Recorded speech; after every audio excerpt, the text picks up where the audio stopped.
Maya. Yes, thank you very much, Pina Maya. And I would like to extend my warm welcome to all of you people who joined us for this discussion. Don't be afraid, Pavel is joining us. He's running a little bit late. He's somewhere in the traffic. And but we will start anyway. And of course, with me are two people that I love discussing any kind of issue with, to system scientists. Dr. Alexander Laszlo. Alexander, welcome again in Ecocivilisation Talks. And also Dr. Stefan Blesch-Fellner. I didn't know, Stefan, in so many of the texts that I see floating around, you have also written the title, which I haven't even known that you acquired. So welcome, Stefan, to this show as well. So as Pina Maya already mentioned before, we are very much welcoming your participation. I already told at the beginning to some of you that we upgraded Zoom, and unfortunately we upgraded it to the, oh, Pavel, welcome. Hello. We upgraded it to the point that is no longer allowing everyone to see everyone. We are changing that, and in fall, when you come back, we will again be able to directly see each other, not only the panelists, but also all the participants. But saying that, you can still, if you have a question, Pina Maya can bring you on the screen, and so raise your hand, write the comment in the chat room, and we will bring you on board. So let me again welcome Pavel Luksha. Pavel, you joined us sooner than I anticipated, so welcome. Great to have you with us as our guest, and I know that this journey will be very exciting. But let me start just with a couple of words before we dive deeply into space and eco-civilization. I'd like to share with you just some brief information about where we stand right now, and where the eco-civilization movement stands. We're broadening our technical support and events that are happening. In case you haven't noticed, or in case you were wondering what else you can see or where else you can engage within the eco-civilization movement, we have now Eco-Civilization Talks. We have Eco-Civilization in Action, which is still discussing circular economy. We have Global Open House, where there is no agenda, but you just come, join, and discussion takes place based on the interest of participants. We still run Year of Ubuntu, the awakening of old knowledge and wisdom, and bring them back to today's and tomorrow's challenges, and see how they can support us in that. We will continue to shoot Eco-Civilization podcasts, and now we have also short video summaries of all our events. So in case you don't have patience to watch all 2 hours, you will be able to see just 12 to 15 minutes of the summary. And if that attracts you, then you go and get more on YouTube. So this is for the time being. But we're also expanding now our network in so-called Eco-Civilization Wings. Eco-Civilization was picked by the All Women's League as one of the top 100 projects in the world that have a positive impact. So now we're broadening the network of Eco-Civilization Wings to as many countries as possible. Currently, we have, in 3 weeks' time, we managed to bring on board 8 countries, and this will continue in the next months to come. So many places where you can engage, and is a lot of space in this space of eco-civilization for new ideas and new content if you want to engage on your own account. Really quickly, the proposition for today. So what are we going to do? Is space is definitely one of the new frontiers that is challenging humans' curiosity. Not new from the standpoint of research, but it's becoming a common denominator, common subject of a discussion is no longer just for the elite research centers of NASA and ESA and a few others around the world, but it's becoming a talk of the industry, because we are saying if you're in space, you can compete on Earth, because high tech is now very much related to the development of space technologies, and all the technological breakthroughs are usually now related to the breakthroughs that are happening because of the needs of space technology. But today we do want to go beyond just technology, because I believe, and I'm sure I can speak for all of my guests today, that the challenges are way beyond the pure technological issues, especially the challenges of the space exploration, if we take it as a journey. So my question is, are we about to discover new forces of universe to help us explore this journey better, deeper, where to look for them? Is the materialistic view of the world the right vehicle for the further space exploitation and exploration? Is the economical sense the right one to drive our connection with the space? And who else to discuss this than with our today's guest, Pavel? Can we dream about population of other planets before we resolve the fundamental challenges about humanity on our home planet? And what should citizens be concerned about? Shall we as citizens of the planet Earth just allow few individuals or few corporations to do it on their own? Or should we have a say into this? And what should that be? And I'm sure there are more and more questions arising because all of you who are here today, I'm quite convinced that you have your own dreams, you have your own thoughts about space and what else needs to be answered. So here is my first plea. So please write in the chat 2 or 3 questions that are really buzzing in your head when you think about space.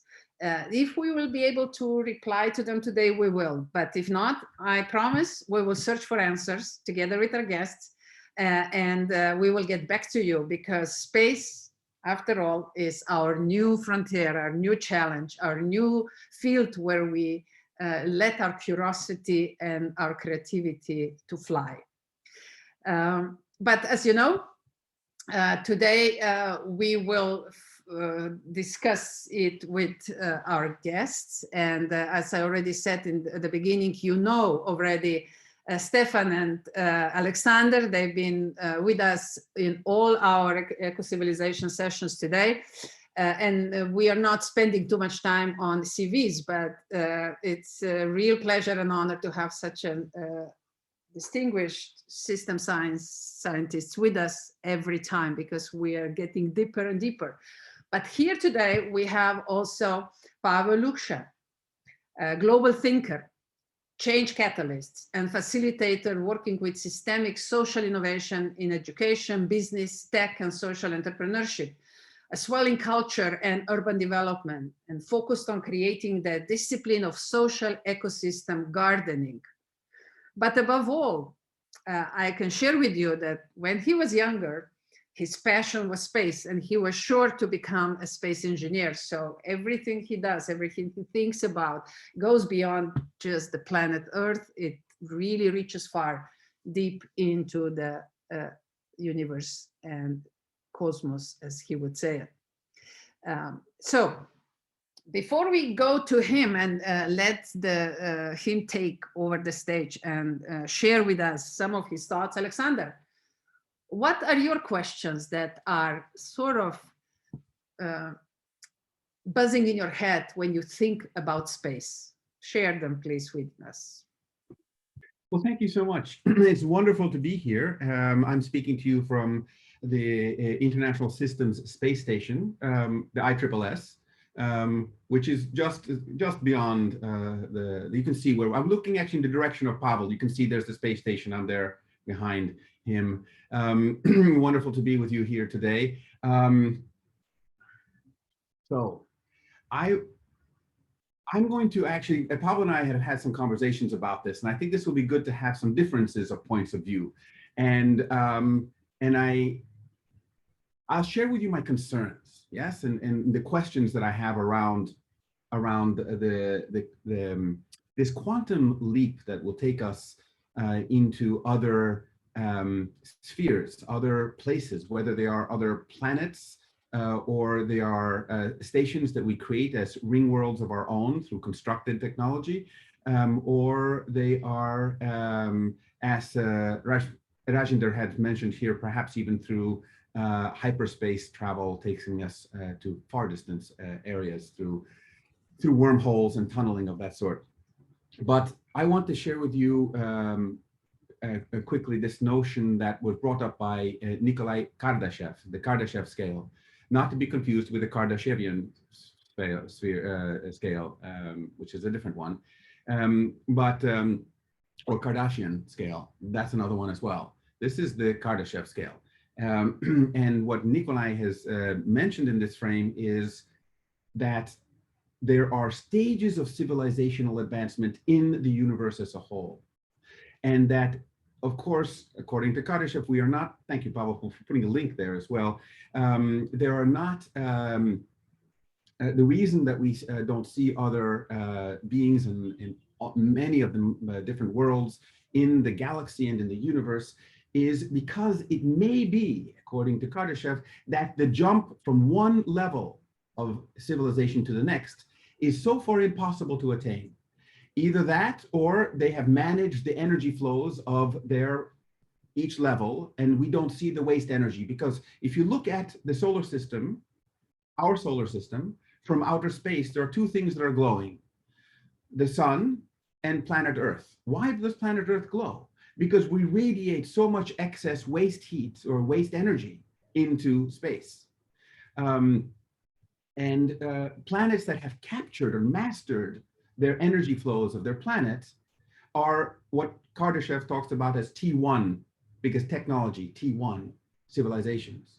But the challenge of mastering the energy flows of your planet technologically bring with them the risks of possible self-destruction. And so when we are now at that phase where we are, can we be a planetary species without the self-destruction that would allow us then to master the energy flows? T2 civilizations have mastered the energy flows of their solar system. There's something called the Dyson sphere, which Freeman Dyson, a physicist, has suggested we will be able to put around the sun to capture all of the energy needed for us to be a solar system species, not just a planetary species. And that's a T2 type civilization. And T3 type civilizations are ones that have mastered the flows that take them into the galaxy, have mastered the black hole at the center of the galaxy, and so on. So are we smart enough to be able to meet even the T1 barrier? This for me is a huge question, because one of my mentors, Bela Banati, has said that the challenge for the 21st century is not technology, but it's morality, it's ethics. Are we going to be able to raise our level of intelligence, not the technological aspects of intelligence so much as the ability to be able to manage the technologies that we are already coming into our hands? So that is a huge question. Last thing, if you permit me, the last question I have, and this is something I've also talked briefly about with Pavel. So it's just interesting to think about Rupert Sheldrake's notion of morphogenetic fields, right? So Rupert Sheldrake has this notion that we create fields, biofields, living fields, wherever we are, and that these are the ones that help us actually intercommunicate with each other and develop our innovations, for example, that it's hardest to do it the first time. But once something has been innovated, it's more easy to do it because it's already in the field. So this is part of Rupert Sheldrake's framing. If you take that seriously, then, would it be that we are part of the field of planet Earth? We are in the Gaia field. And to take a human outside of this Gaia field is certain death for a longer period of time. I'm posting this question as a kind of challenge. Can we be not just our planet? Can we be extracted from it and go elsewhere without the supportive living field that is the entire planet, that is at the moment creating us, and we are co-creating it. So I think I will leave those questions on the table and see where we go with them. Thank you so much. Super, Alexander, thank you. I hope, Pavel, you're listening, because it's not over yet. You're going to get a few more questions before you get to talk. So, Alexander, thank you very much. I think you opened a very, very crucial points. I'm not going to go into it because Pavel will address them probably through his presentation. And Stefan, what is buzzing in your head when you think about space, please? Yeah, thank you very much for the invitation and for the opportunity to think again with you. Space. The main question in my head is, as it sounds so intriguing to not only explore space, but actually inhabit space. So inhabit worlds beyond this Earth, planet Earth. And I know from many discussions in my social networks, the scientists, they are really completely blown away of this matter. They have fantastic ideas about, for instance, terraforming. They have fantastic ideas about also the opportunity technological-wise to space travel, not with the technology we have today, but with those we might have in the very near future. And still, I do have concerns, and the concerns are, and maybe this is the right framing of the question. If we expand our being as humans with the consciousness we have today even wider, we will bring all the, let's say, impacts we have already created and brought into conflicts here on the planet Earth to further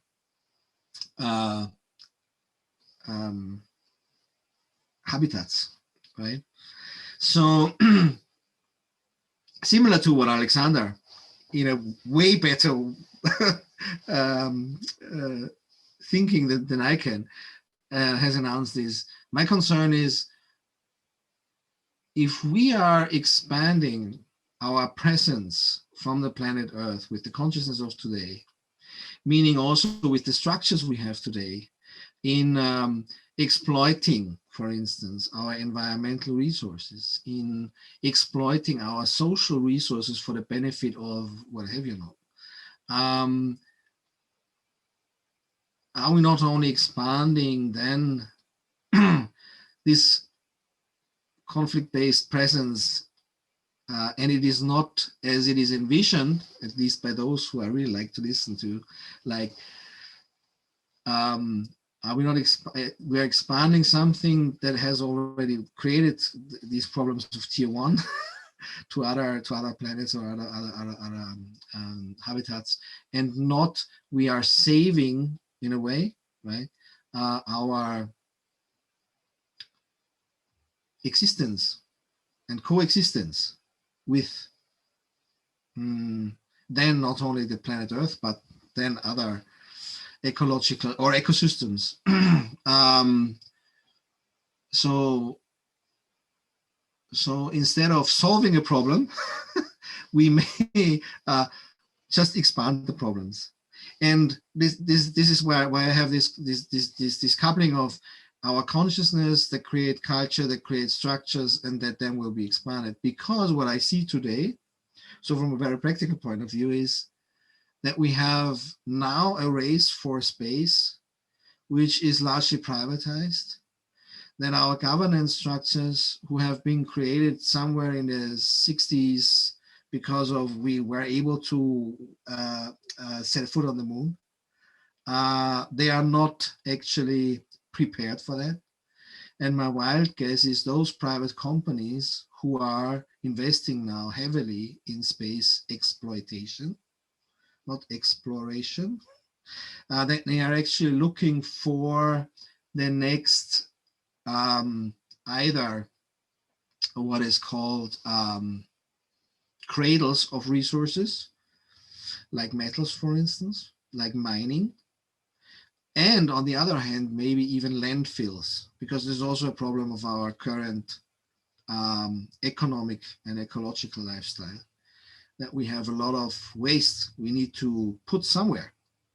We've put it into the oceans, we've put it into the landfills and so on. So maybe the next like waste factory will be on a planet that is not habitable, or you can't live there, right? So all this is like, what I see today is rather an expansion of our mindset than actually an evolution of our mindset that will create something that brings us into another connection we have not yet. Maybe this is what is my contribution first. Super, thank you, Stefan. I'll just add 3 of mine, and then we'll go to Pavel very quickly. Are we really going to travel, if we're going to travel throughout the space in rockets, or as my intuition is telling me, we will use other means? We will discover maybe worms, or we will discover space worms, or we'll discover the way how we can travel through frequency.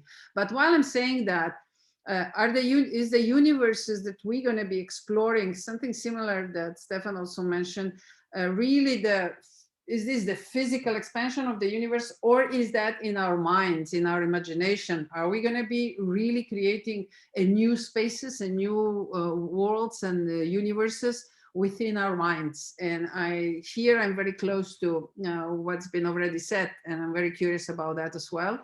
And the other one is very tangible one. I mean, when are we going to grow up and really set up an agency on a global level to take care of the space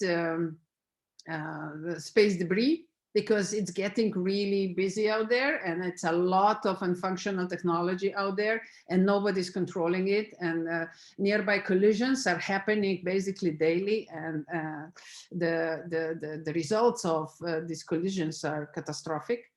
Not only for those 2 that collide, but for many other additional equipment that is in their proximity. So can we count on some more democratic collaboration and cooperation on a global scale? In other words, are we taking our Wild West in the space as well, or are we capable of more democratic collaboration?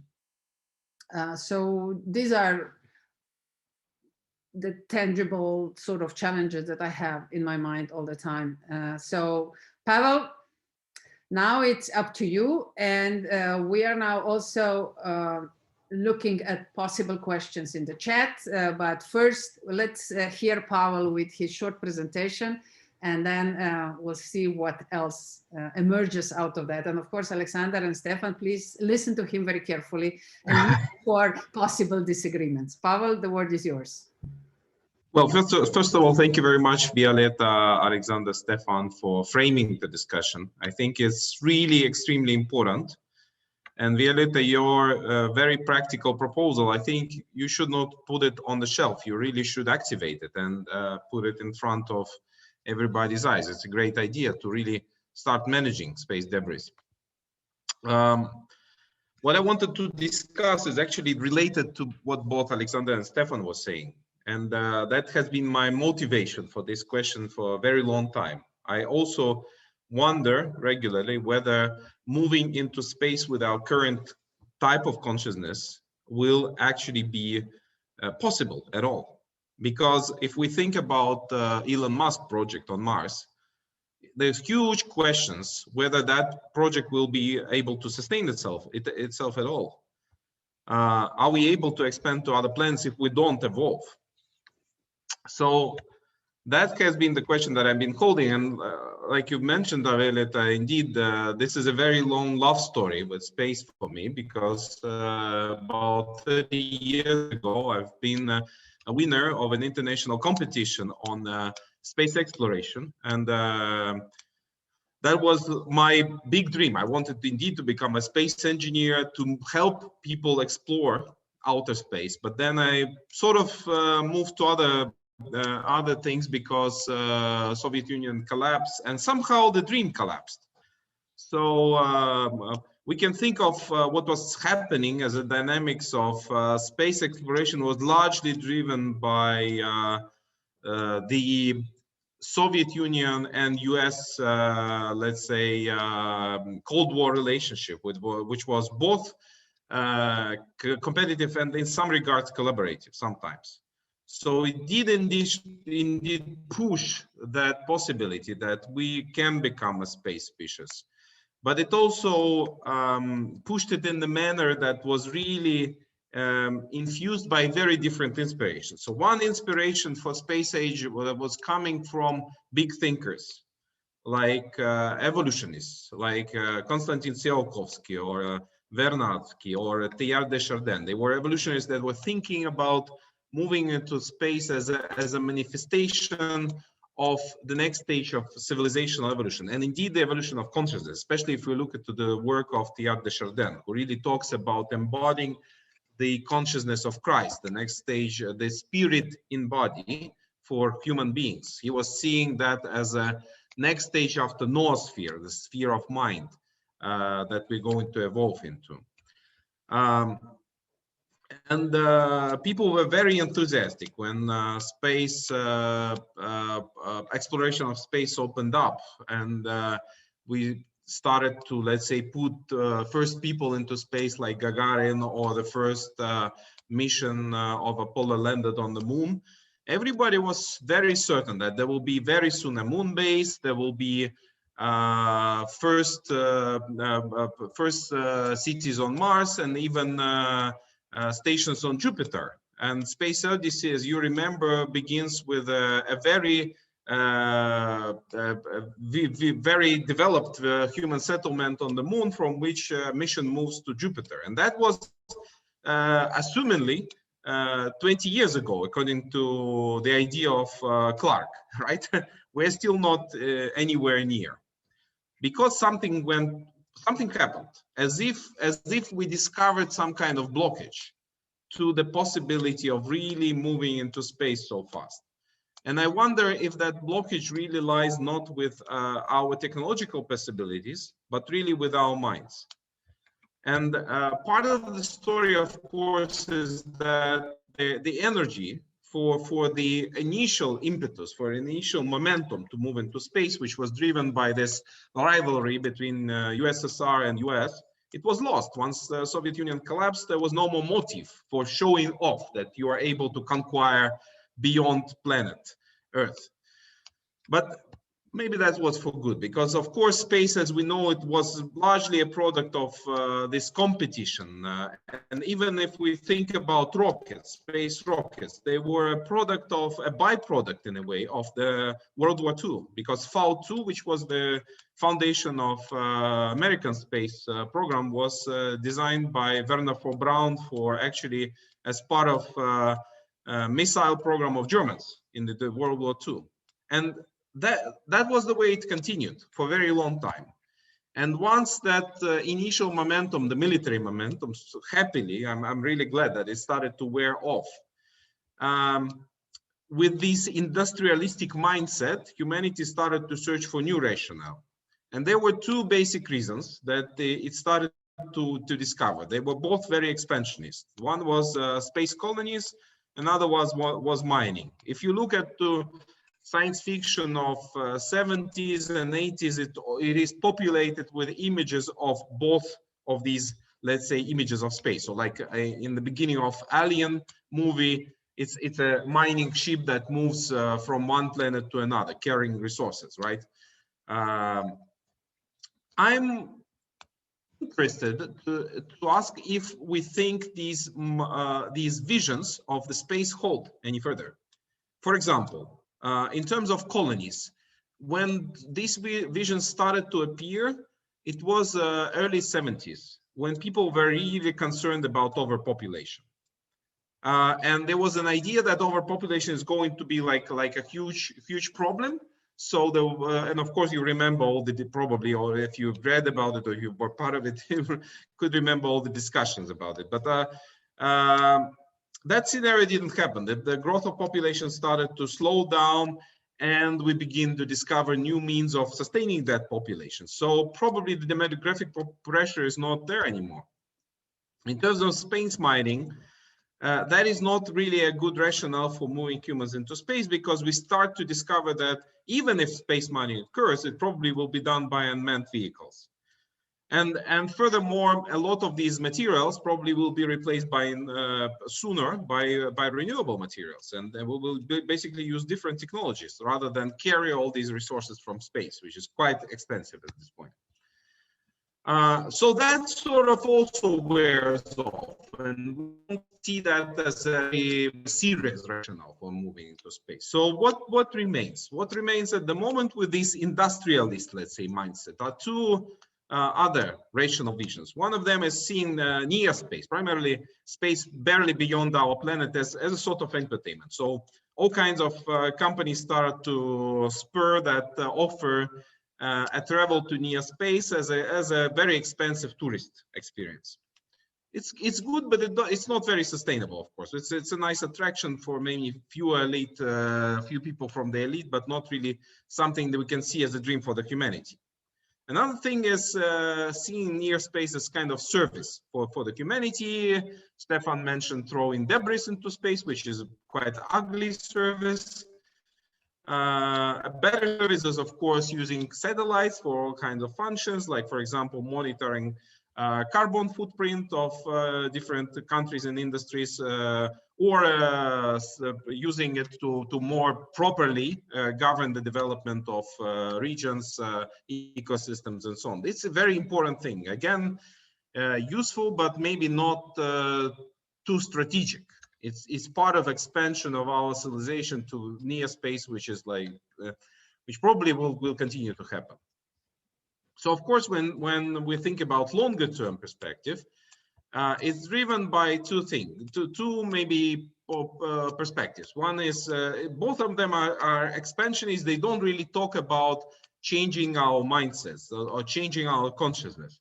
One is what the late Stephen Hawking was expressing, was the idea that we basically are putting all eggs into one basket, or one basket being our planet.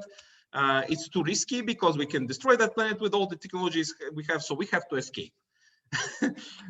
Well, that's not a very good rationale, because I think we will carry the seeds of the same violence into space, and probably we will continue to destroy ourselves in other planets too.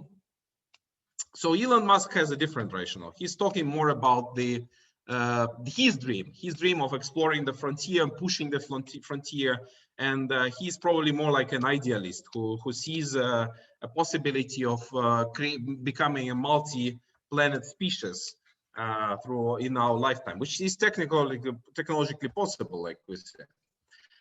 So what are the barriers? But these are more like big visions. So probably we need to find additional considerations. What do we need to do to achieve this dream? So first of all, when we talk about Musk vision, I think he underestimates. He doesn't, but he never talks about it. There is a huge engineering challenge ahead of us to really put a man on a man or woman, other genders possible, on the surface of a different planet in a sustainable way. First of them is basically the engineering challenge, which is to really create a station that is able to move, a spaceship that is able to move into spaces beyond the conceivable complexity of what humans are able to design at this point, or at the barrier. Because the most sophisticated engineering object of humanity, International Space Station, is really a product of it's like a pinnacle of collaboration of technology and science from all over the world. And that's, by the way, why I think Star Wars is not a science fiction, but a fiction story, because it assumes that it's possible to create something like a battleship of Star Wars, much more sophisticated than anything humans can imagine, with the organizational technologies and mindset of a feudal society. It's not possible. because the level of collaboration required in space is a different level of consciousness that we can imagine from this point. So that's why we don't need to treat Star Wars as a series. It's just a feudal rivalry put into space opera. But of course, we don't treat it like that. But the main problem is not engineering and physical challenges to put humans into space. The main problems is how do we sustain in space? How do we survive in space? And these challenges are both biological, social, and psychological. And in my opinion, they represent 3/4 of problems of becoming a space species. It's not a technological problem in terms of engineering science. It's much more beyond it. Just one example is it's a crucial barrier for really putting a human being on Mars, is to create a circular living ecosystem. There is no technology at the moment that allows us to create a sustainable and without any external adding a system that will allow us to create such a circular ecosystem. Any project that were done to this point were not able to sustain beyond 1 year. There were 3 or 4 experiments. I started them very closely, and I can tell you all of them have huge problems. We do not understand fully how our planet operates and is able to sustain itself for billions of years. And that is a problem for us. And once we started to comprehend it and are able to create such a circular living ecosystem, we will have all the knowledge we need to start restoring our planet. And that is why the idea of Hawking that we have to escape is not relevant anymore, because we know how to survive on our planet. So space, as we understand it today, is really in need of a new rationale. And we have to get real that doing it the way that we were doing it in the industrialist mindset of the 20th century will not sustain very long. Exactly like the non-sustainable industrial civilization in general, the non-sustainable space project is not possible. We have to find a totally different way of organizing what I call not even a space project, but more like a space movement. And let me talk briefly about it. First of all, of course, I don't have to argue in this audience that we have huge challenges back on planet Earth with the sustainability of our way of living, the disrupted balance with the biosphere, existential threats that even our technology represents, and so on. And we understand that these problems aggravate because we are living in the age of great acceleration, where we are really speeding up either to some kind of big collapse or some kind of transition. And some people start to use this metaphor of spaceship Earth. I think it's a little bit of a hubris, let's say, to talk of ourselves as the only guides or those in the steering at the steering wheel of that spaceship Earth. Why not why not whales? Why not dolphins or sequoias? They're equally maybe wise beings that govern big parts of this planet, maybe creating more impact than we do. So I think but still we do not comprehend how to guide our own planet, and how can we move to other planets without it. This is why we really need to talk, when we talk about this shift to space species, we need to talk about the evolution of consciousness and moving to a new level of stability. I really like this old, very familiar to my colleagues, graph from Erwin Laszlo and Erik Jansch, talking about evolution moving from the stage of relative stability, like industrial civilization, for example, into the age of instability and acceleration, where it's really very risky period of time for the system, with the possibility of emergence of a new, let's say, dynamic stability. And that is what becomes possible. We are really, and everyone argues, perhaps who looks at the situation systemically from the planetary scale, that we are in an evolutionary crisis right now, and it's getting aggravated, and we probably are coming to some kind of bifurcation point very, very soon. It's in the matter of a few decades, not longer, but the choice is being made now, whether we are really moving towards catastrophic scenarios, non-reversible collapse of biosphere, climate crisis that becomes a climate emergency and climate collapse of a kind, or we are transiting that, finding new ways of living on this planet and moving towards that higher, let's say, level of organizing ourselves in harmony with the planet. That is what I think the eco-civilization movement is dedicated to. And that what requires right now ways of practicing a different future.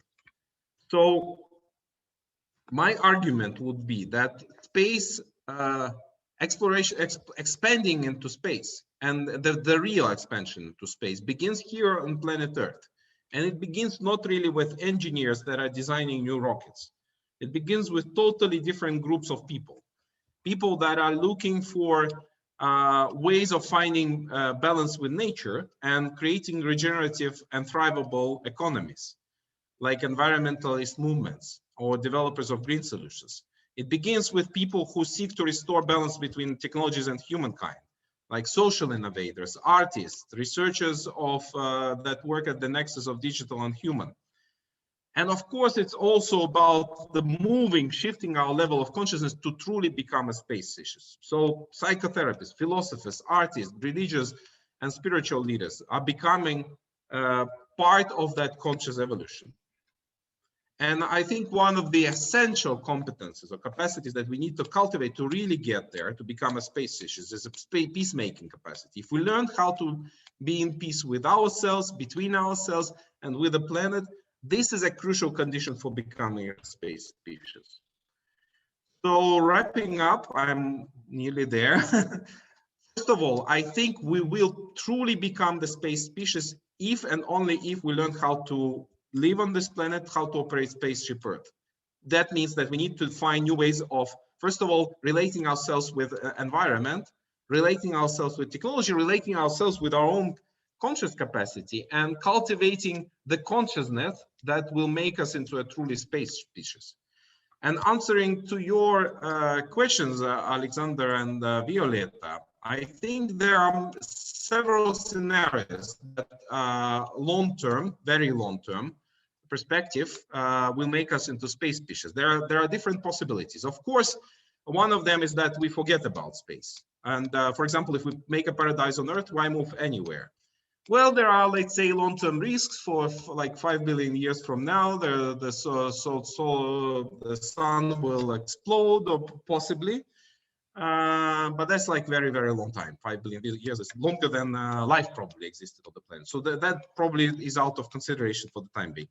There are other possibilities. One of them is that we are learning to become a different species that really is adapted to space. Because space is a very different environment, and we cannot be there physically who we are in this body. This body is ideally suited for planet Earth, for these conditions, but it's unsuitable for being anywhere else. So if you want to become a star homo, homo sideralis as I call it, we are becoming something else. We become a new kind of species. We can also probably become a solar forming species. There are like scenarios that describe that instead of moving anywhere, we can make a planet, do something what Kardashev was talking about, make everything around ourselves into a very hospitable, very friendly world where we can survive for very, very long time. So long-term relationship with space is that we might become even what we call a radiant humanity, the humanity that exists in more like in energy form and doesn't require a body, but like can sustain for basically indefinitely in this radiant humanity form. And I'm imagining, by the way, Alexander, in response to your talk about Kardashev scale, there are two possibilities. One is, I think Kardashev really still embodies this industrial mindset that we need more and more energy to expand ourselves. Is it really so? There is infinite amounts of energy around us that we are not able to tap into. And if we are learned with our bodies to be part of those energies, probably that is a proper way of evolving long-term rather than absorb all this energy for ourselves. So maybe rather than do terraforming, solar forming, galaxy forming, we need to be in connection with all the opportunities that existing planet and solar system and galaxy provide. So maybe that and be in the bodies that allow us to travel through space and time or whatever means we may need. So wrapping up, that's the very last slide. I want to say that my consideration of this question, I think it's an essential question. We need to look at space, moving into space, and ourselves becoming a species as a kind of anchor point, the invitation for ourselves to evolve beyond who we are. If we start moving there, the intermediary plateau is to learn how to thrive on planet Earth and how to turn planet Earth into much more friendly and thriving world for everyone. How can it work for everyone, including humans and all non-human entities? And that becomes like a stepping stone for us to move into post-humanity, into what I can call space phylogenesis, the generation multitude of forms of ecosystems that can thrive on different planets in different conditions as life and mind and spirit proliferate across the universe.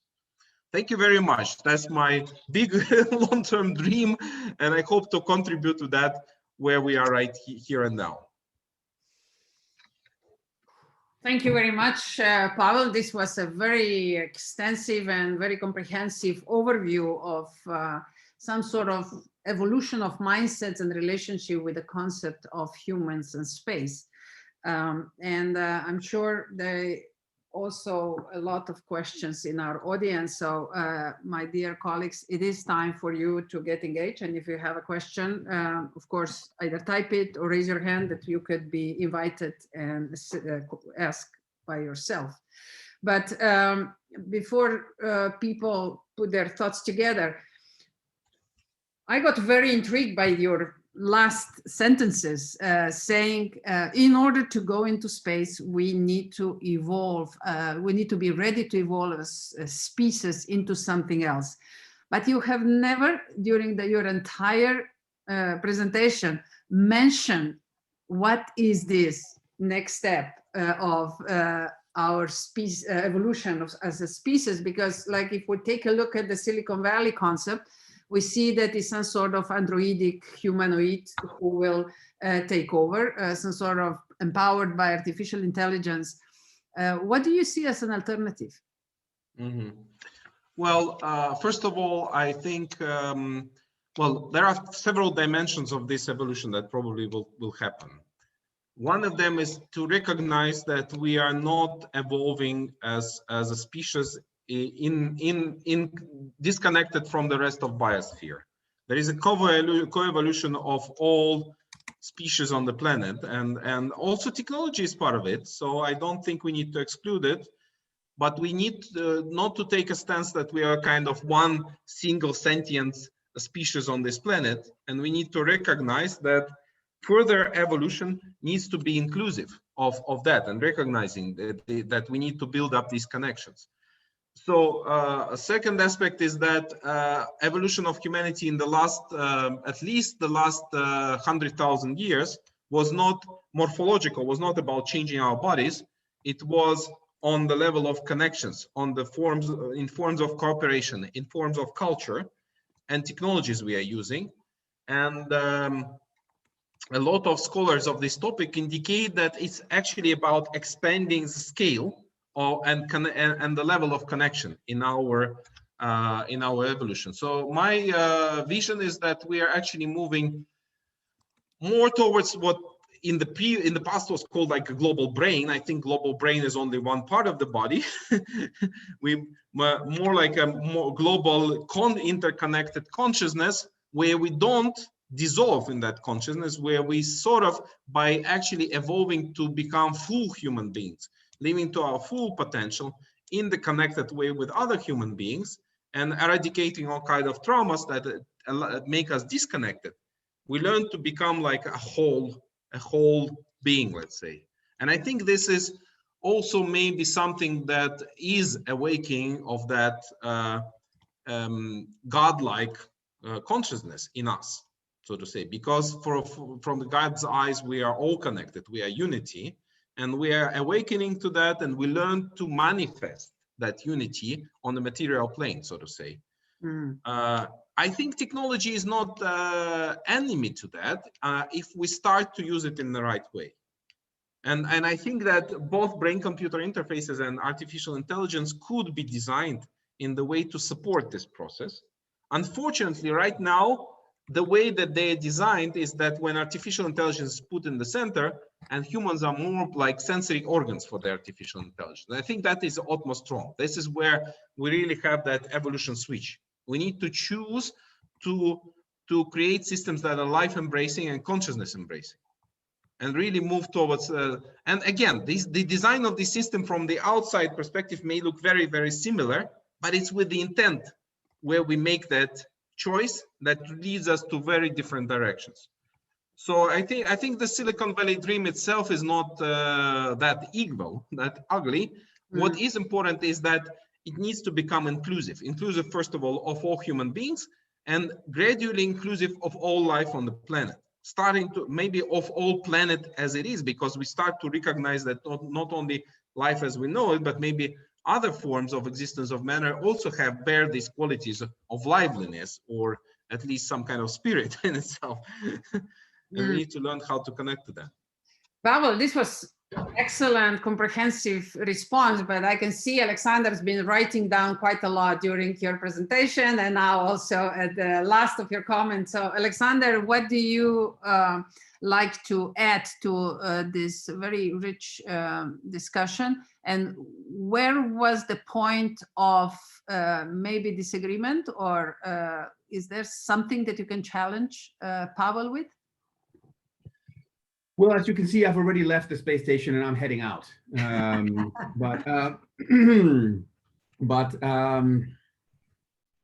I would like to just say that I felt that Pavel's presentation was simply brilliant. It really covered all the points beautifully. There's not a tremendous amount that I have to challenge. Even if I'm looking to play the devil's advocate, it's not easy with this. But a few things I would like to maybe highlight in this. I think that this point about the current mindset, which is often projected by, in politics, in geopolitics, as well as then re-emphasized in entertainment, the Hollywood images that we have about what we do with space and things like that, where we have the idea of colonizing other planets, terraforming them, right? We make them into our, like we terraform them, we like completely destroy what's there in order to make it what we need. So adapting the world to us. This pattern of, adaptation is part of evolution, but there are three ways we can adapt. We can either adapt the world to us, which is what humans have been doing since the Industrial Revolution at least, if not for all of the Anthropocene, which is the idea of we take what's around us and we make it fit us, our needs. So we can live anywhere on this planet right now. And we can live under the water if we want. We're looking at exploring where we can live on Mars or on Moon, because we adapt it to ourselves. That has led to questions of sustainability. We're starting to realize, wait, there's an interdependence here. Some have swung the pendulum in the opposite direction and say, no, we should try to adapt ourselves to the world. Let's go back to the caves. And they go to the other direction. No, don't leave any footprint, no impact, no footprints. So that's the other extreme. But I think there's a difference between adapting to us and adapting to the world is the co-adapting, is the learning to dance with. It's the learning to, yes, be a part of, but then we have to learn what is the rhythm of evolution? What is the rhythm of nature?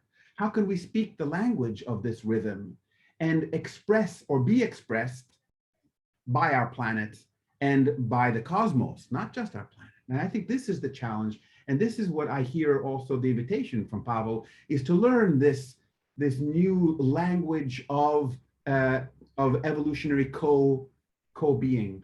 The things that give me hope are solar punk, that Pavel mentioned that, but the whole idea of the imagery that we get, it takes us away from the medieval punks and the feudal society in space, the kind of things, into imageries that are utopian. Except it's sometimes overly utopian and overly like, well, we'll get the technological fixes and everything will be fine. But the idea is it does bring a different sense of, particularly the solar punk that is truly informed by nature, that we are nature and that we can, wherever we go, we have to be this true expression in an integral way. So this type of syntony civilization, this type of interbeing, truly, where we have a humanistic transhumanism, if you will. So yes, technology does shape us and we shape it, but not in a way that takes us away from nature, in a way that brings us into greater circular interdependence. And I loved the note that Violetta put in the comments there. She was saying evolution maybe is shifting from a change in our physical aspects in our body to our changing our relationships. Evolution is changing our relationships. What a wonderful challenge I think that is. And just to wrap up my comments here, I think this question of collective intelligence is key. But collective intelligence in this case, we might want to think of as the manifestation of an emergent level of consciousness that expresses qualities of sentience that arise at the level of the collective. And that arise, in other words, this emergent whole being that emerges in a way that is not reducible to the sentient behavior or expressions of any of its members. In other words, in this sense, collective intelligence is the emergence of an interbeing. It doesn't mean, if we go back into science fiction now, that like in Star Trek, they talk about Borg, right? The Borg, which resistance is futile and you get absorbed into it and you lose your individuality, you lose your identity, you lose your self because you become part of a larger hive. That is not the kind of image of collective intelligence, of the emergence of an interbeing. That truly there's an interdependence, not a codependence. But what we currently have on Earth is an independence. So again, evolution as changing our relationships. This is what I heard from you, Violetta, as well, and it fits so beautifully with the challenges that I think Pavel has laid before us. So I think fascinating, and thank you, Pavel, for doing such a brilliant job again of sharing all of this. I'm Alexander, as they say in Clubhouse, and I'm done speaking. Yes, thank you, Alexander, for this. And I'd like to connect back with something that Pavel also wrote in the chat, because this stress on collective consciousness and evolution and what's the role of individual and how do we dance this dance between individuality and collective has been very well tested in our COVID crisis. Maybe Pavel, you can respond a little bit with your point of view. The way I might put on the table, the way how I see it, on one hand, it showed the weaknesses of pretty much every structure on this planet Earth when it's challenged by a global crisis. Like, we responded in a very unorganized, very chaotic, in a way, almost confusing way. And instead of relying on collective, instead of relying on people, bringing them on board and addressing the crisis on a collective level, you know, the governments in most of the countries just isolated themselves and started to take the role of a sort of a single point of the problem solution, just bringing even more confusion to the field. I saw it as an incredible example of challenges that we might experience when we start developing this more healthier relationship with the collective and individual. So what's your response to that? Well, first of all, what I'm thinking about is that a lot of the potential for collaboration is our readiness to see other as a friend and not as an enemy. And I just wanted to show one, it's a bit of a joke, but that's a meme from Reddit, I think, which where they sort of did the comparison of sci-fi movies from Soviet Union and the United States from the same age. And it's interesting when we consider the image of aliens, we project something onto them that is kind of otherness of our own psyche. And the image of aliens as a hostile to us, and assuming that we destroy them or they destroy us, is of course a very interesting projection that started to happen and get introduced in the mass culture. And I see it as a symptom, the symptom of understanding others as rivals. The more we see others as rivals, the more we need some strong hand or few selected members of our society to govern us. The less we follow this mindset, the more we learn to cut. That's why I see peacemaking capacity as so crucial to our long-term survival and thriving. Because we need to learn how to accept and offer the support. And I guess COVID crisis was both the testament of our low ability to do it, but also an ability to do it in many other regards. For example, like Fab Lab movements that started to work in collaboration to really provide hospital with all the necessary, let's say, solutions that medical companies were charging an enormous amounts for, and they were saying we can produce it for €1 instead of 20,000 euro that the same, for example, valve that a medical company would charge for. This indicates that really on the level of society we have already so many support structures that can help us evolve beyond where we are, and it's just a matter of working with the existing power structures, not combating them like they did in the Russian Revolution. I think that was a testimony for that this is a wrong pathway, because these structures will basically replicate themselves on a new the same patterns. But the thing is, we need to evolve these power structures. We need to help them learn how to act differently and how to really evolve really the main game in which we are playing, the game of economy. We need to learn how to make the economy sustainable, regenerative, thrivability oriented. I think we are just few steps away from making that happen. Thank you very much. And Stefan, what were your thoughts while listening to Pavel and Alexander and additional replies? Is there any thoughts of wisdom or a question? No wisdom here.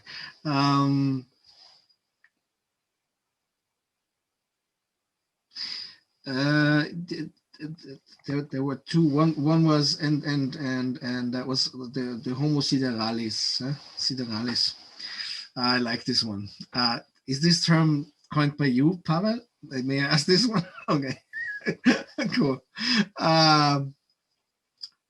Yeah, I'm also a fan of science fiction, of course, like from my pupils' time on.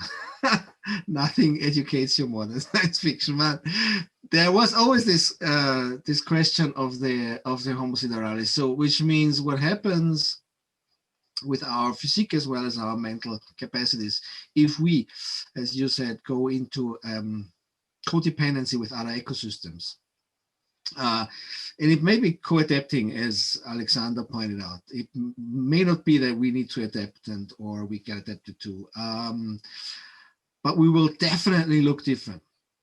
And what I find fascinating, and this is independent of the cultural background, may it come from the US science fiction or from Soviet Union science fiction, in all these stories, the Homo sideralis then got into conflict with the Homo sapiens who was still back on Earth. I don't know if you know that, but this was something I found always puzzling. And in some instances, the Homo sideralis then came back to the planet Earth and wanted to actually gain power over power structures.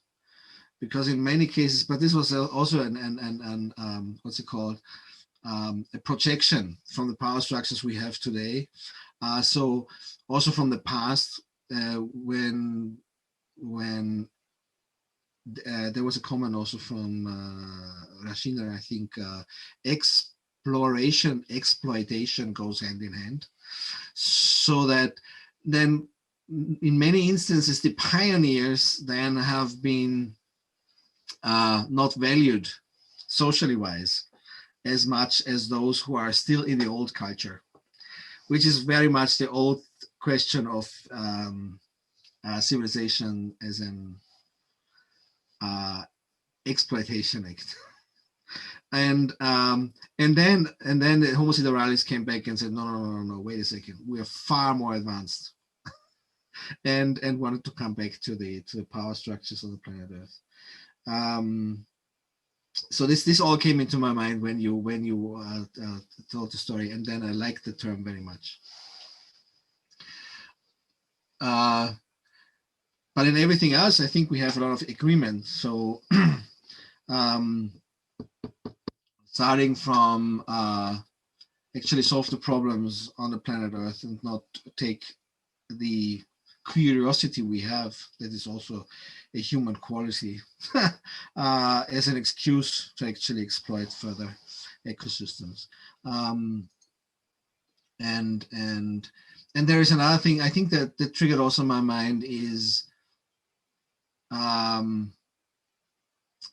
I guess, and it comes also from Pavel's wonderful historic perspective on space travel. Maybe, but this is really, what is it called? Wild guessing.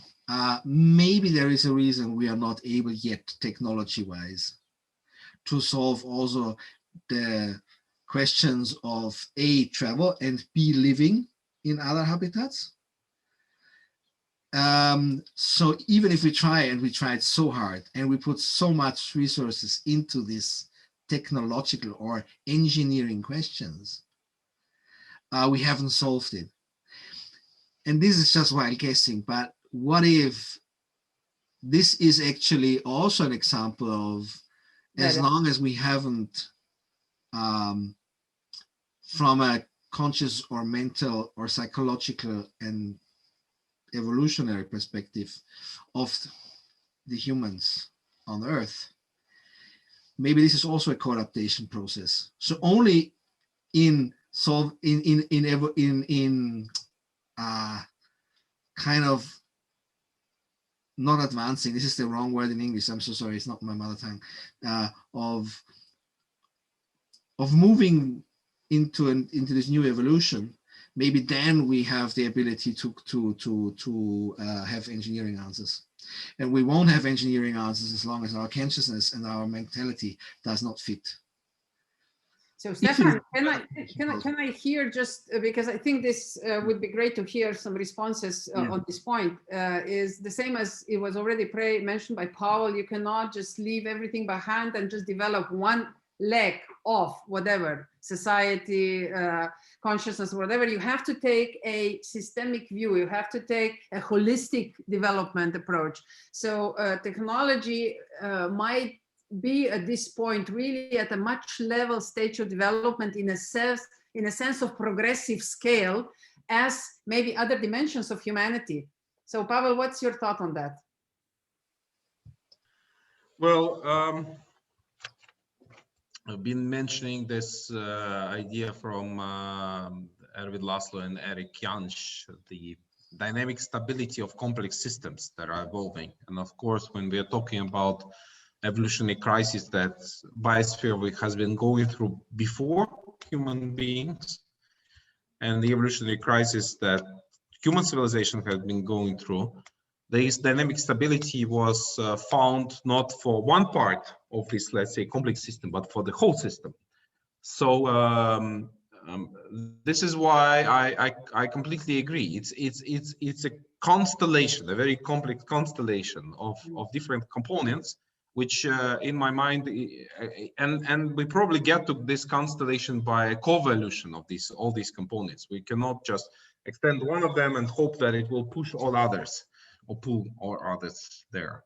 So it's a gradual discovery of our new stage of being. I don't know, Alexander, whether that happens as a quantum leap. Maybe in retrospective, it's more like a leap from a very long time. But I think we are in the midst of this process, and we can see that it still is a process, not a flip to a different perspective. And how that process happens, I think it happens by discovering, first of all, indeed, the way of being, which is holistic.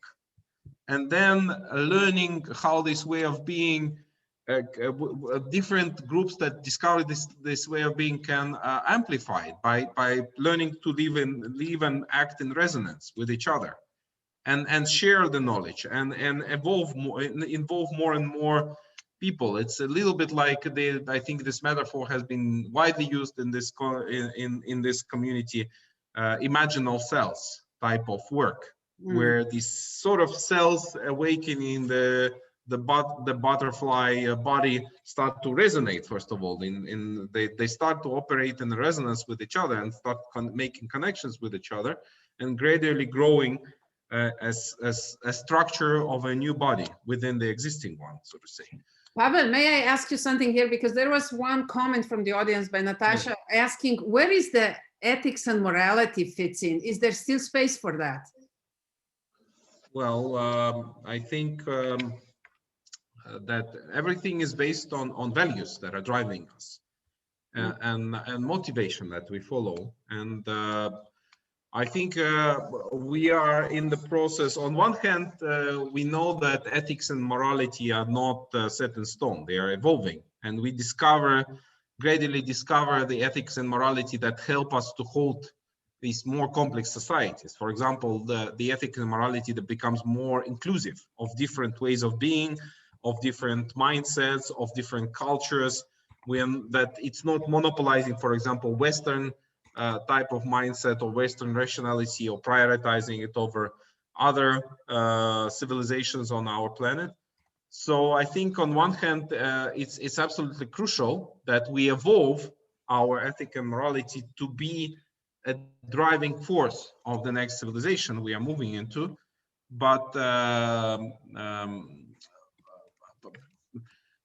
we don't. Yeah, I think it's one of several parts of this complex constellation that we're talking about. Great. I hope Natasha is happy, but Natasha, if you want, please come in, because if you want to share your own comment and your own point of view. Alexander, were you happy with the explanation? Do you have some additional thoughts? Well, yeah, no, just of course, Violetta. you asked me, and yes. But I did post a little earlier also about the distinction between the imaginal domain and the domain of the imagination. The domain of the imagination, I mean, these are not the same. And the imagination takes us into fantasy, into fiction, and these are very powerful. They allow us to imagine really fantastic things. And they can be inspirational. But the imaginal domain, taken from the realm of evolutionary biology and studying the dynamics of change, you start with imaginal discs, which are protocells. They're not even imaginal cells. Then comes the imaginal cells, then come the cells of the butterfly. So all of this is, what are the imaginal discs? How are we, and this is a metaphor that's been used sometimes too much, but how are we serving as imaginal discs now in our civilization?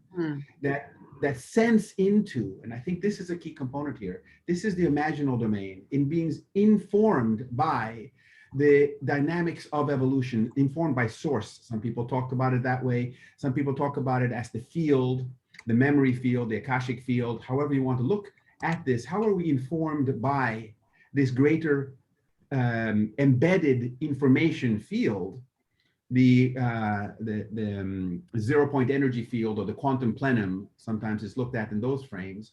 And that can now begin to inform us at the subtle level, what was called intertwinglement, not just the entanglement of of physics, but of quantum physics, but the intertwinglement of the macro scalar life.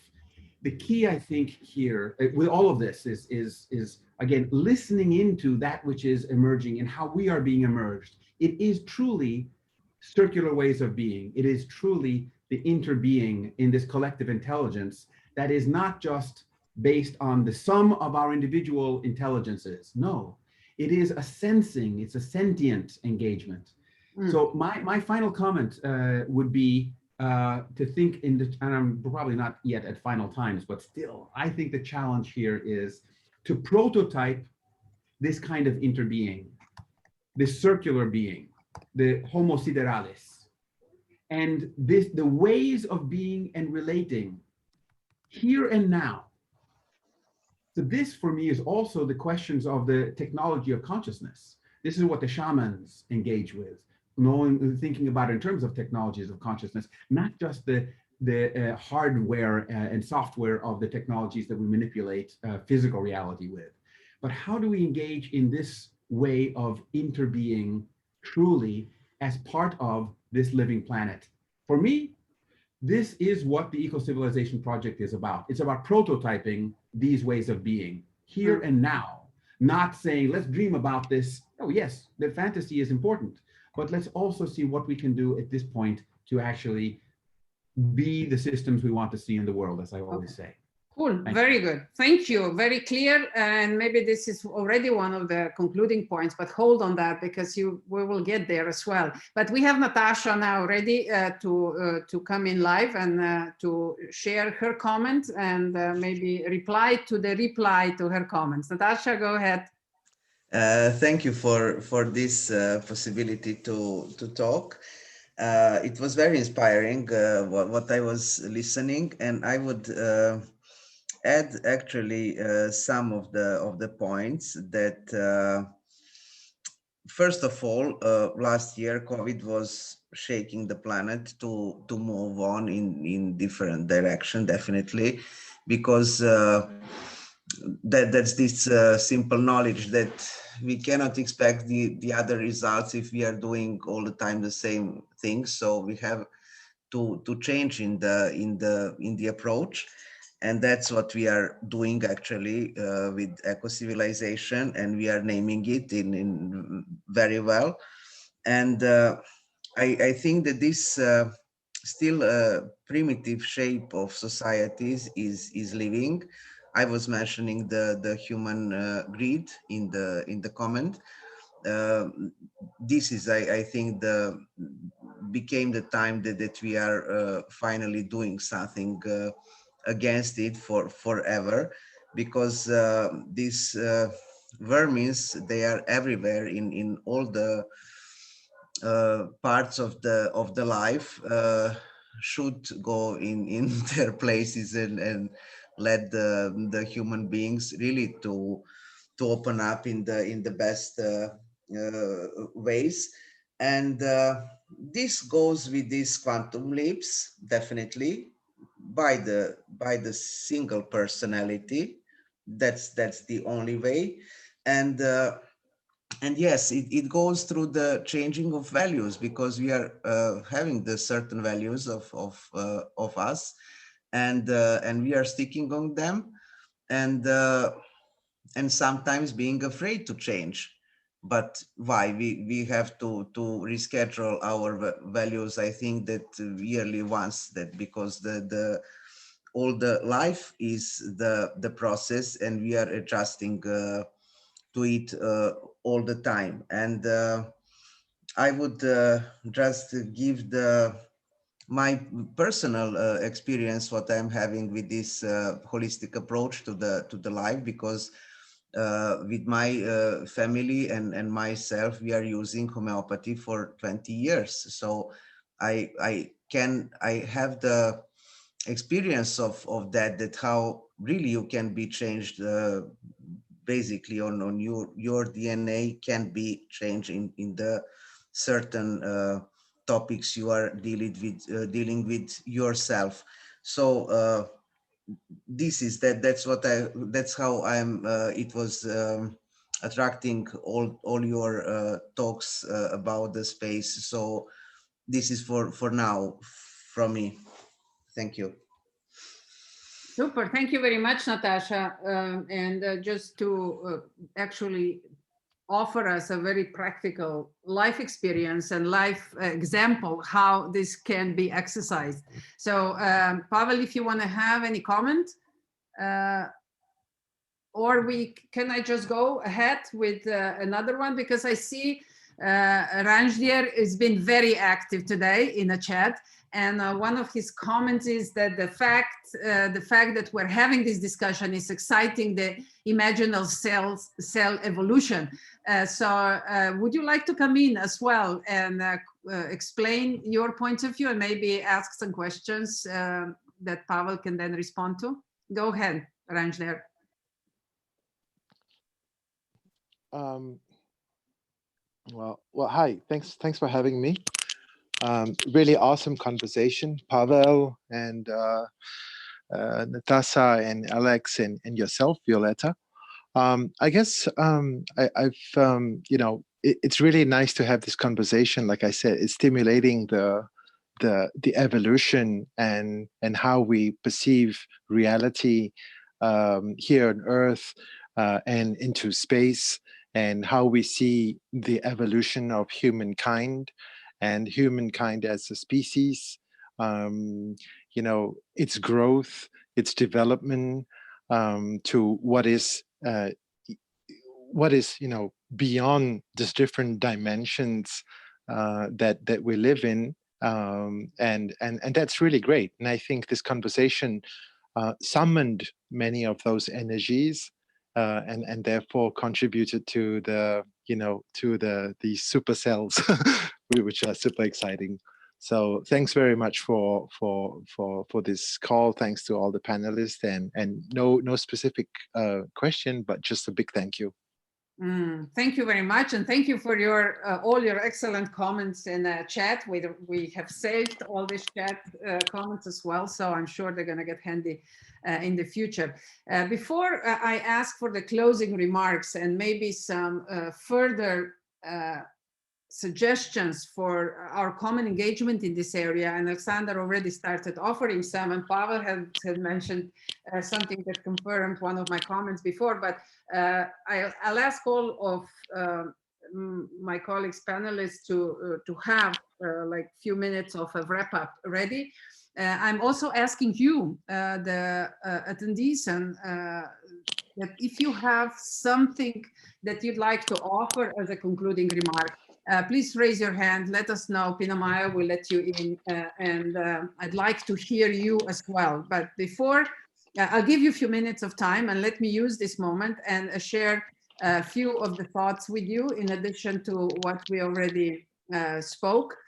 And one of them is that we'd like to, the eco-civilization movement now, it's in quite an interesting stage. It's growing in complexity, and we've heard before Pavel discussing what it happens when the complexity of systems is growing, and it's becoming even more dynamic and unpredictable, and in moments to moments even more chaotic, basically following the VUCA principles. So there is a growing need to also add to this movement some research capacities, some sort of living lab for eco-civilization. And we've been discussing this already. I'm not, of course, asking you to do anything, but I'm asking you to for an advice and to maybe think about it. How would you propose that we put together a good proposal for some funding, which will be actually dedicated funding for this living lab? I imagine this to be like a research framework to monitor research and help to understand the stage of civilization that we are at today, and where are these leveraging points emerging that show us, and we've heard a lot about that today with today's discussion. Just going through this presentation, we can already identify a few.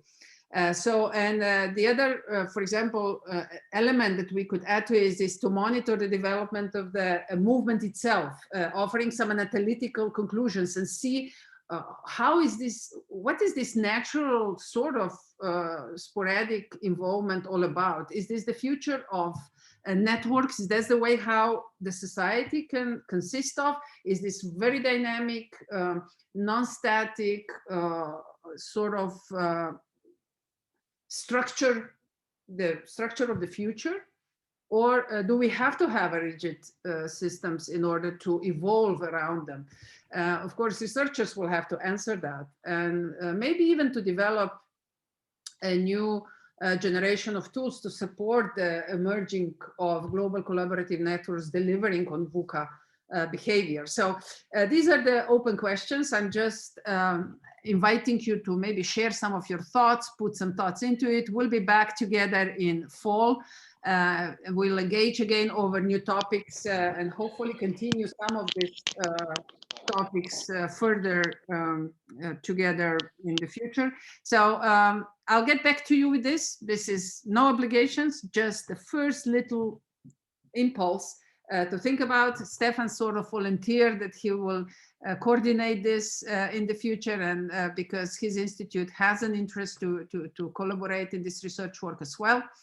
But no pressure. The beauty of eco-civilization movement is that we move with a level of consciousness, with a level of capacity to absorb. So anytime that something new emerges is the right time.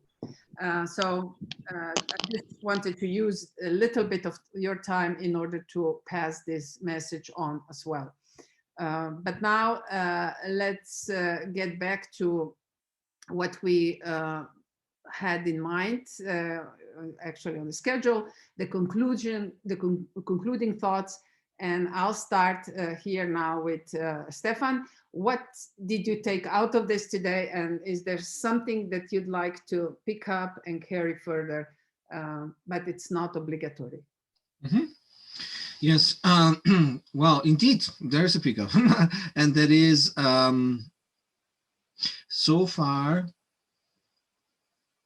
we have developed the question of regenerative living systems and sustainability only under the one consideration, or the guiding consideration, and that was the limit of the planet Earth as needs to be maybe saved. I don't know if this is the right word, but needs to be solved, because we always said there is a limit, and the limit is the planet Earth. Not thinking about there is no limit in resources, but thinking of maybe we need to start, not with everyone, not like with like the whole systems approach, but we need to pioneer also the questions of expanding the concept of, let's say, sustainability, regenerative living systems beyond the boundary of this one planet we inhabit today. Super, thank you. You have a comment in the chat room. Please take a look at it. Alexander, what's your pickup, or what's your inspiration for the future out of this conversation? Lots of wonderful things. The bottom line is that the need for the Ecocivilisation project for me is just becoming more and more evident. It's this is what we are talking about, but it's not just the talk, right? How do we manifest this? And there was Rajendra talked about the limits to growth, a very old study by the Club of Rome, and already we're looking at ways to transcend that. That was revised fairly recently also, and now they're looking at the inner limits, which is very interesting as well. So we're not, this is kind of thing that Stefan was just now talking about, I think. And I think this, for me, is the exciting, this is the new frontier. The frontier is not so much out there. How do we change our planet? How do we change other planets? How do we change space? Now, you know, this is a hubris, the idea that we should go out and change everything out there. Systems thinkers often fall into this trap. How do we map out the world over there and model it and simulate it, you know, and how do we create systems that can act on it? But fundamentally, I think the challenge is to see ourselves as the systems that need to be changed, that need to evolve. So we can think, and I love, again, this is something that I'm taking away, something that Violetta put in her notes, I'm going to repeat it, I mentioned it once, is that the challenge for evolution is the changing our relationships. And I think this comes to one of the things I'm taking away from this conversation as well, is that we don't need to try to solve everything by ourselves. To think about this, that we have to be the Renaissance man or woman, and we have to, or alien, and that we have to somehow come in with the answer and know everything about how to make this. No, this is where the collective intelligence, we can start to be collectively intelligent. But it's not just a question of collective intelligence here, it's the intelligence of the heart. It's collectively empathetic. It's collectively connected to life. This is the circular lifestyle and the ways of being. It's it's using that sentience, not just the intelligence, but the collective sentience. And this is what, and we talked about the imaginal cells, but the idea here is that what I'm taking away from this is that the challenge for the next technological advancement is the technology of consciousness, the technology of sentience, if you want to think of technology in that way, but the ways in which we are learning and being to be an expression of evolution, expression of this planet. Yes. And once we learn that, I think we will flow naturally into space, naturally into other places. You know, this is, it cannot be forced. And this is, I think, a shift in mindset that really is needed in order for us to be the systems we wish to see in the world. Super. That's my takeaway. Thank you very much, Alessandro. Just reinforces something we put as a sort of a visionary commitment that that the next civilization will be relationship-based civilization. So it's a very nice line that you sort of sent in that direction. But we have Natasha that wants to comment as well. So please, Natasha, go ahead. What's your proposal? Yeah, so I would be very, very practical with the idea that I think that we should. There is already gathered quite a big network around eco-civilization, and I think that this is not wrong if we are all starting just to talk about eco-civilization of our own feelings, you know, because we are. I can be sure that all the people are around eco-civilization are talking from their hearts, and this is the strongest power of any talk, and really to use media power.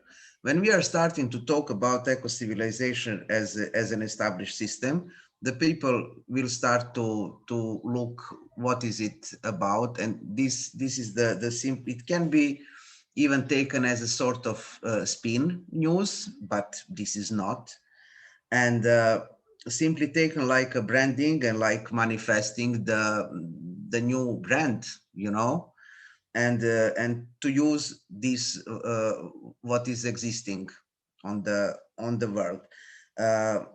How to attract investors? This is on that way when they are finding in the many media around the world the term eco-civilization, they will like to invest in.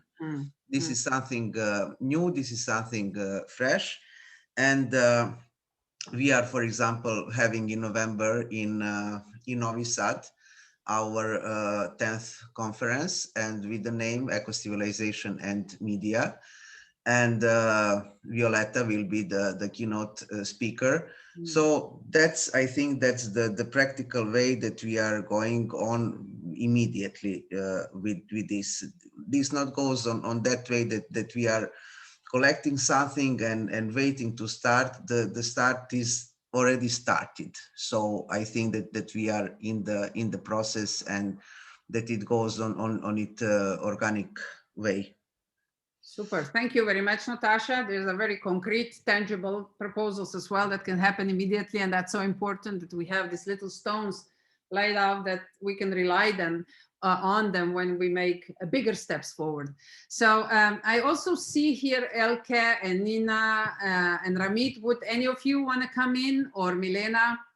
Any comments from you, Shivani? Ramit, go ahead.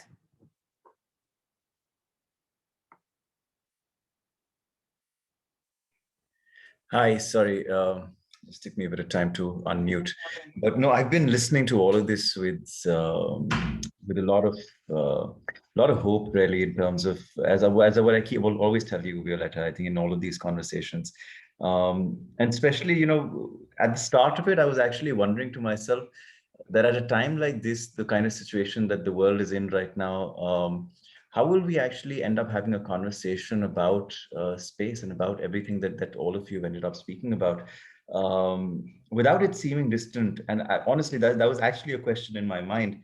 But I think that's where it becomes even more relevant, right? Because there is so much that's happening right now. And I was reading a lot of the messages that were going on, including what Rajendra was saying. And then the world is not stopping. People are not stopping in doing what they're doing right now, right?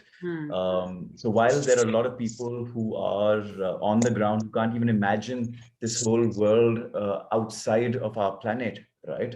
That doesn't mean that things are stopping. So we must intervene at the right time, and that's really the biggest messaging that I took from this, from all of you. And of course, I need to wrap my head around a lot more of what I heard and educate myself better. But the real messaging is that someone needs to be doing something actively with respect to all that is going on. And I don't think we can be sitting still right now while that happens. And that's the real messaging that I took from all of this. Super. Maybe, Rami, this is a good topic also for one of your global open house discussions.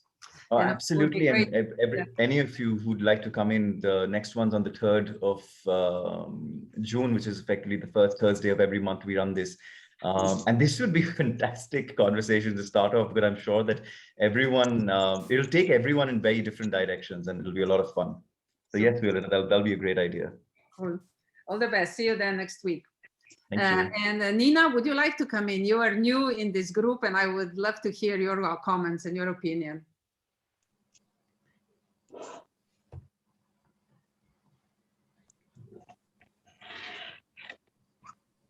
Maybe she's no longer with us. Shivani, would you like to share your comment?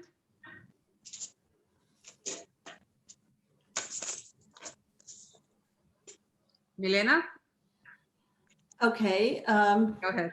It was very interesting to listen to everything, I must say, but here what I'm starting to think is who or what is giving us the right to think about the space, or to own the space, or to think about exploring or expanding ourselves to the space.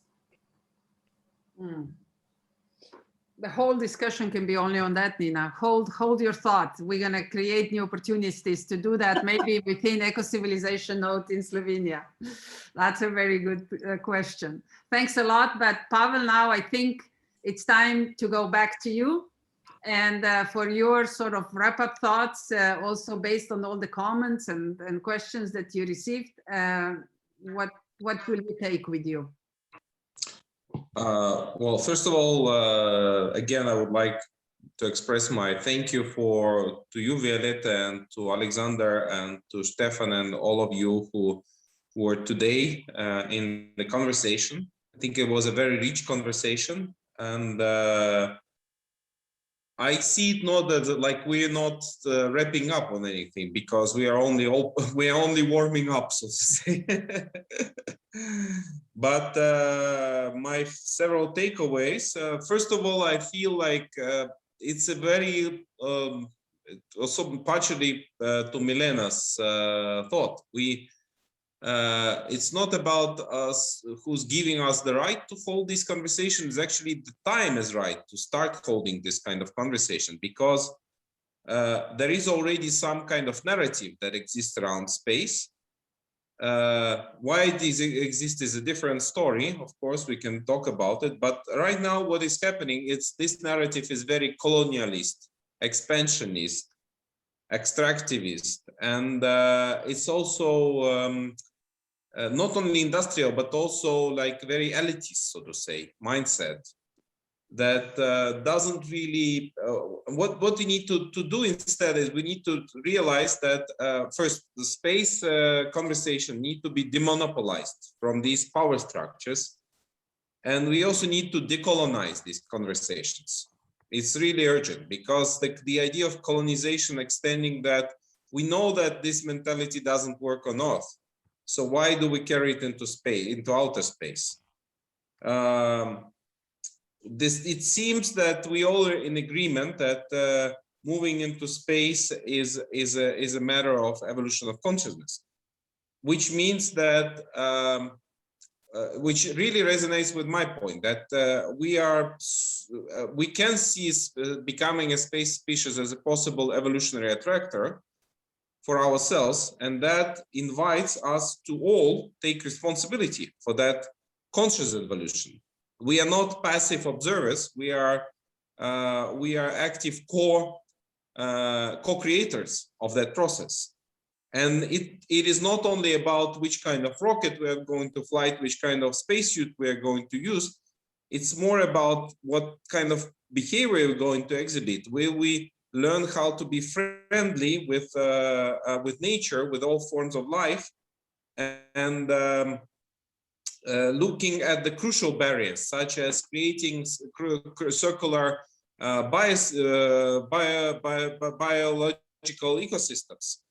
It's a crucial barrier for space, but it's also a crucial barrier for us to learn how to live in a healthy way in the relationship with the planet. Once we master this technology, we are taught it probably is a technology of a mindset again and consciousness. We cannot orchestrate ecosystem. We need to learn how to co-flourish with them, this co-evolution, co-dependence Alexander was talking about.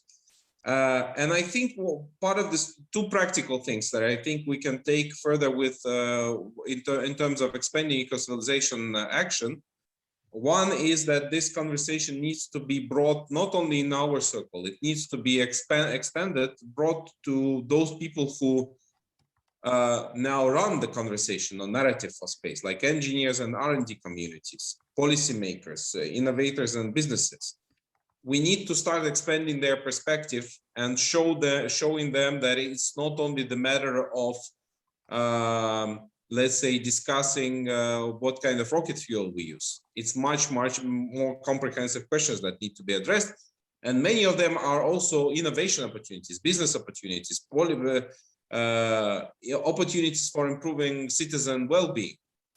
And last but not least, I think if we move in this direction and if we start doing what Alexander has proposed, prototyping this vision here and now, of the vision of Homo sideralis with here and now, we probably need to start with learning different patterns of action, creating labs of human relationship labs, like living labs you were talking about, which allow us to do this kind of things, the evolutionary learning communities that can expand into what we can call evolutionary learning ecosystems.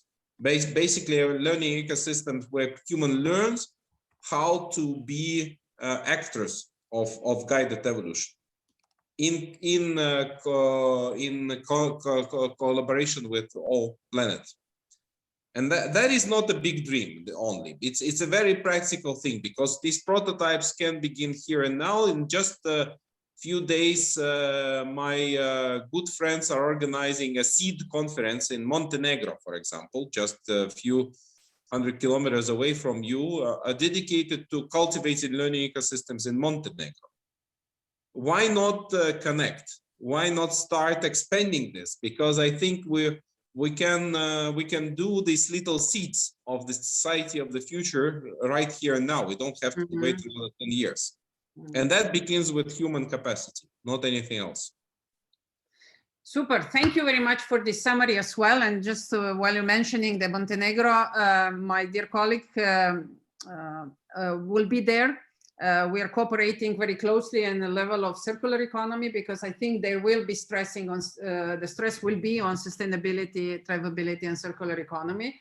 So if you're going to be there, mention as well, but Ladea Godina-Kushir will be there as well, and she will pass a bit of word on Ecocivilisation too. So yes, place a seat and we will reconnect. I'm waiting for Ecocivilisation now to be open in Montenegro. So I'm looking forward to that as well. I have first leads who could be the right wing.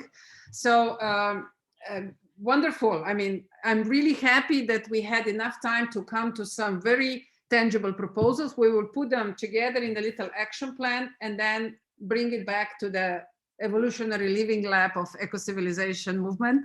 And I'm sure with this kind of attitude, spirit, and with this sort of playfulness, which I can sense every time we get together, something beautiful will continue to emerge. So Pavel, my deep, deep thank you for your time. Really, that I know how hard it was for you today to take the time off, but the same deep thank you I'm extending to Alexander and to Stefan and to Pina Maya, who has been always this devoted technical support, seamless support at the back, and all the time everything goes well. Of course, thank you to also all of you who stayed with us all the way to the end. Our audience is growing much faster, and it's much bigger than the numbers show at our talks. And thanks to, of course, technology, YouTube, we publish everything on YouTube. And now we started to do these short videos, and all the sessions of Ecocivilisation in a forum of short videos will be screened during July and August, because we're not going to have any live discussions then, but we will be repeating all the sessions in the short versions just to bring the awareness. And I'm really looking forward to go full gear in September again. So I hope, Pavel, we stay connected, especially this topic of space. I can see that we can do many good things together, and maybe one little sort of message we can create and send out to those circles that you mentioned at the end, who need to hear and connect with something beyond the technology and business modeling. So thanks again to all of you. Have a wonderful summer.